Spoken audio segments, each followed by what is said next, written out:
The original Monolith was one of my favorite games when it was first released a few years ago, and late last year we got ourselves the expansion that we have been playing very regularly on stream, and it gives me a chance to once again talk about this game and why I think it's one of the best roguelikes to come out of 2019 and probably of the decade.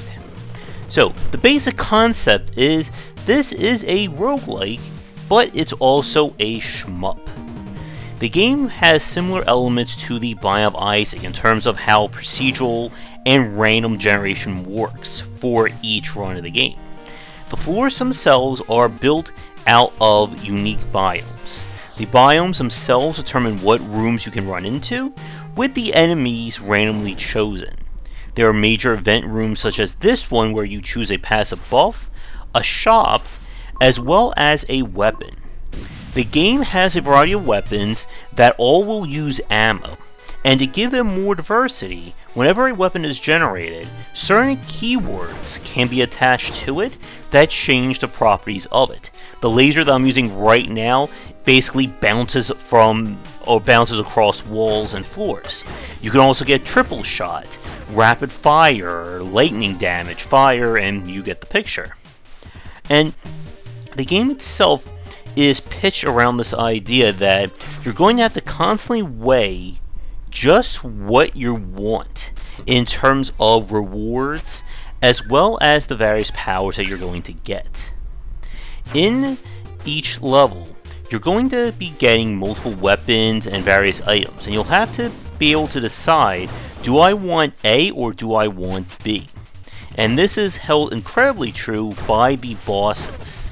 The game features, again, handmade boss fights, just like in the Binding of Isaac, but they are all built around random patterns in terms of where their shots are going to go and what moves they're going to use. And this helps give them some bit of personality while still being very straightforward for fans of shmups. As you can see, this boss is attacking me with various moves. Those are kind of locked, but where they aim is entirely up to where you are. So this gives it some sense of a dynamic fight. It's nowhere near as complicated as, again, something like a Soulsborne game, but it's enough to keep your interest and keep your focus on the fights. Now, with that said though, to talk briefly about what is new with Relics of the Past. The developers definitely went for a Binding of Isaac or even an XCOM War of the Chosen approach with its expansion, adding in a massive amount of supplemental content. This comes in the form of new weapons, new starring ships, new enemies that can show up, as well as new rooms for every biome. There are several new bosses in the game, including 2 secret endings or 2 secret boss fights. To give the game more replayability, one of the new features, and we had a video about on the channel a few weeks ago, is endless mode or looping mode. Every time you loop, the game becomes harder. Enemies will slightly or majorly change their attack pattern. They may do something else special when they die. And every time you beat a loop, or you beat the highest value of the loop that you're on, you will unlock the next one. And right now the grand challenge of the game is to get to loop 50 and win it. And I don't know at this time if anyone's done this. And all across the board, Relics of the Past is a great expansion to Monolith. And as with the original case, or with the original version of the game, I do want to give a shout to developers, the kind of quality of life and playability features that they put into it. Whenever you pick something up, if you can't use it, it will still be applied in another way. Such as picking up a healing item when you're at max health will start giving you little tallies there. Those are that little orange heart at the top of the screen. When you get 4, you upgrade or you get a higher max health. And this applies to all the various weapons and items that you can pick up in the world. And the game itself does deliver a good amount of variance because of how the weapons are kind of procedurally generated on a fly as you play.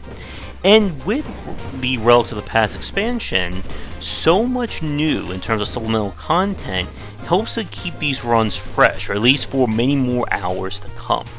And what I appreciate about Monolith is that it very much delivers a similar but not exact version of what I enjoyed out of the Binding of Isaac.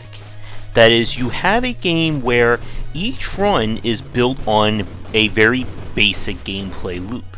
That doesn't change from run to run. But the sheer number of variables that can occur within each run helps to give it variance. And this is one of those games that, again, one good or bad floor can mean all the difference. Getting attack upgrade items when you need them can certainly make up for the fact that if you don't have a very strong sub-weapon. Likewise, getting a very powerful sub-weapon either by luck or by completing one of the game's kind of bonus options or rewards can easily turn a run around. And with the new looping feature, there is a lot here for existing players. Now, just like with some of the expansions we mentioned earlier, I would say that Relics of the Past does make this more of kind of like the quote-unquote definitive edition of Monolith.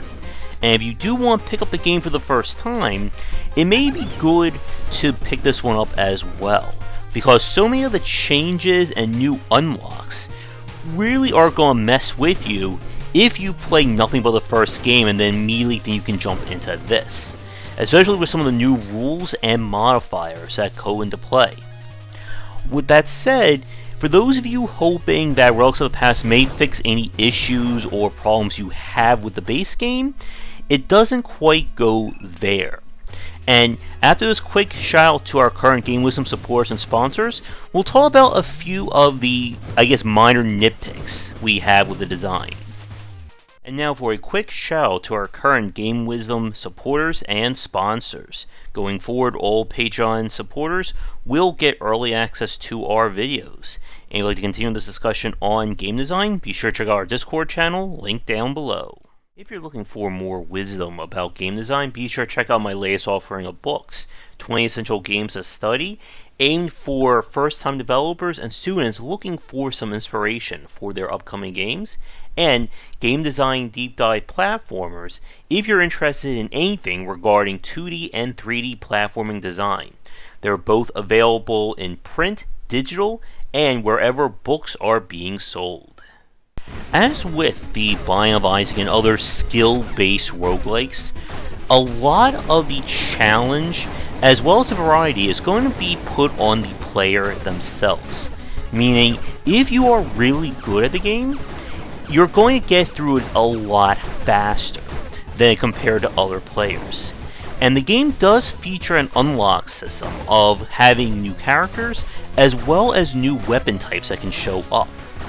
But the game doesn't really change or grow, I feel, as much compared to something like the Binding of Isaac, wherein the more you played the game and the more expansions were released, the content that was provided changed dramatically.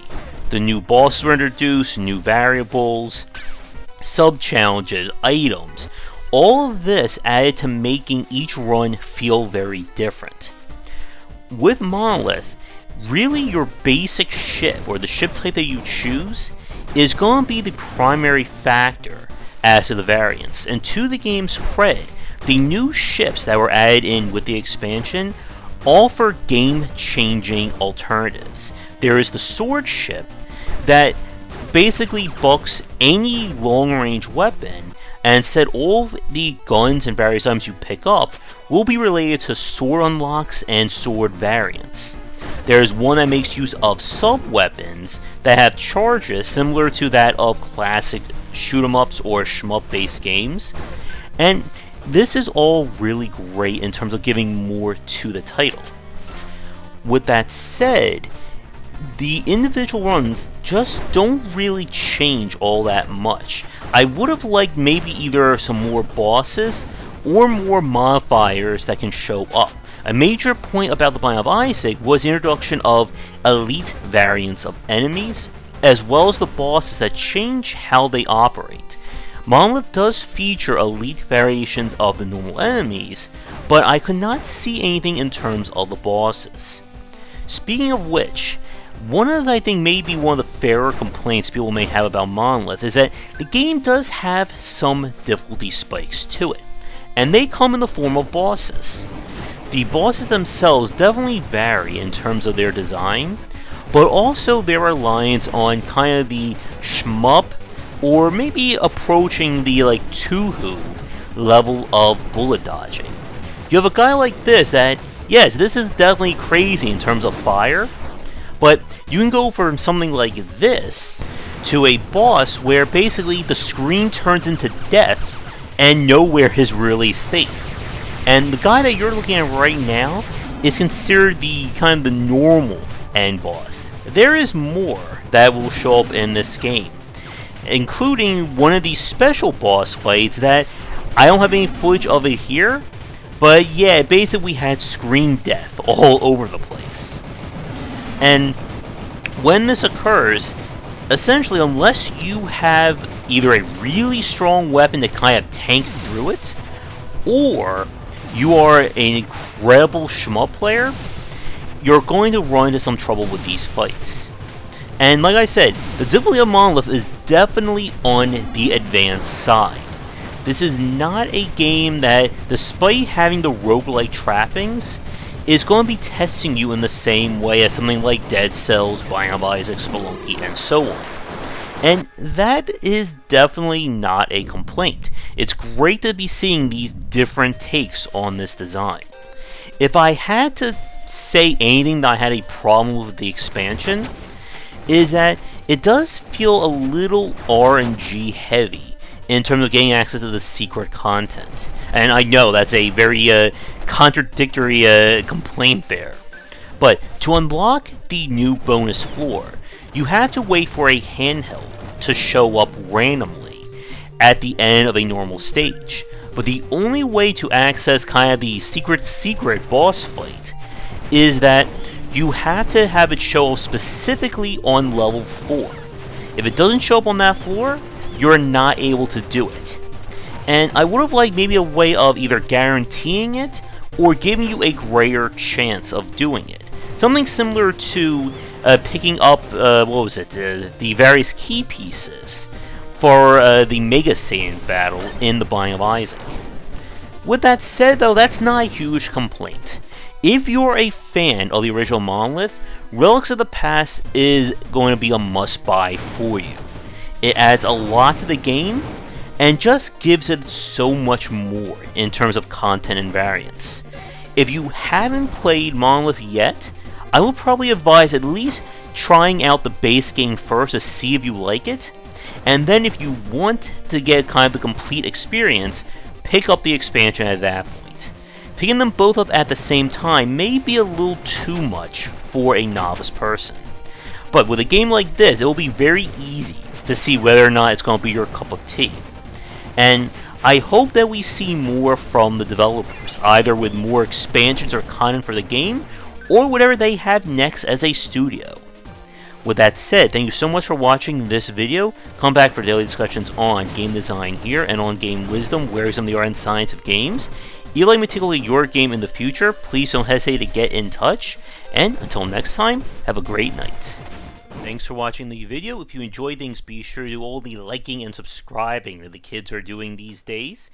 Check out our Discord channel link down below where we hang out and chat game design, and come back later tonight for our regular streamings. But that's it, and tune in for more great content here and on Game Wisdom, where we examine the art and science of games.